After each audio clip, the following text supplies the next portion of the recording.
I, I think my most memorable experience as a Watauga Scholar athlete would have to be the traditions the cross country, indoor track, and track teams have as a whole. It brings us all together and really adds to what Watauga, being a Watauga student is. You might be wondering why I'm wearing the shirt, the kilts, or, the raccoon skin hat.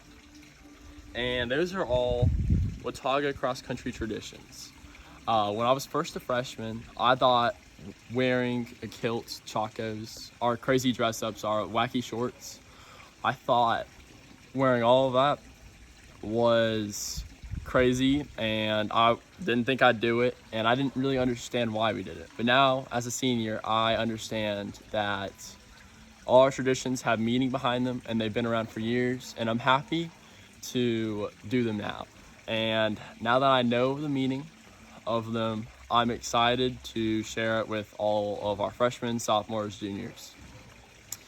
Some of the traditions we do before the meet are hype sessions in the bathroom, which I know you guys can hear outside, and we can definitely hear it inside, as well as our pasta dinners at other teammates' houses.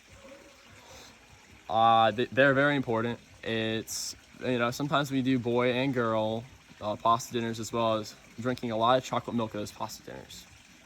After the meet, we do run of the meet, and being a part of that, it was mostly the team captains deciding, but being a part of that this year, the guys, the captains, so I was the honorary team captain, and they let me also help them decide who runner of the meet should be and why.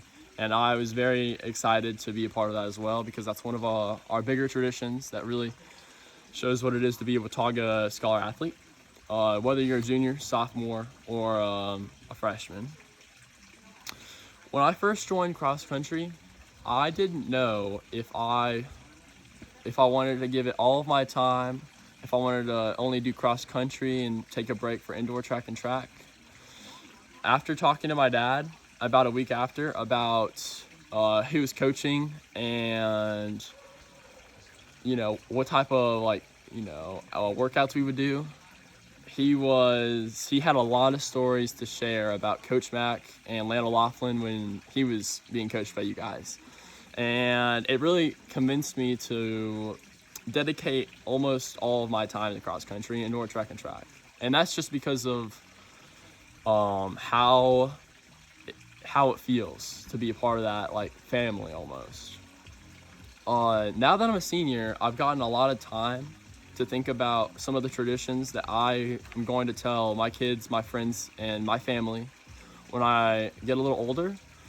And I think it'd have to be leg swings about the kilts and the raccoon hat that we rub before every meet. I feel like the leg swing fence has a lot more tradition behind it than people think, because those indents in the ground have been around for so many seniors before us, and so many juniors, so many sophomores, and so many freshmen. And to think that that indent that has been in the ground for years is just one of the craziest things to think about for me. Cross country, indoor track and track feel almost like a family to me, my second family. And it really pushes me and pushes, I feel like, everybody in the sport to be to do better in school and to be surrounded by people who really do care about you. Watauga cross country is the second highest GPA sport at Watauga High School. I learned that the other day, and right behind women's tennis. So I think it's really important. The tradition that made me think of this in the first place would have to be what I thought was crazy my freshman year, was rubbing the raccoon hat before every meet. I thought it was a crazy tradition. I didn't really understand it. Now that I've gotten a little older, I've gotten to realize that it's one of our oldest traditions, and I am excited to tell people about that in my future. All these traditions as a whole have really put me in a good spot in life and really made me realize what it is to be a part of a team. Going forward, I can't wait to learn about NC State's traditions and other traditions, and I can't wait to tell everyone about what it is to be a Watauga Scholar athlete.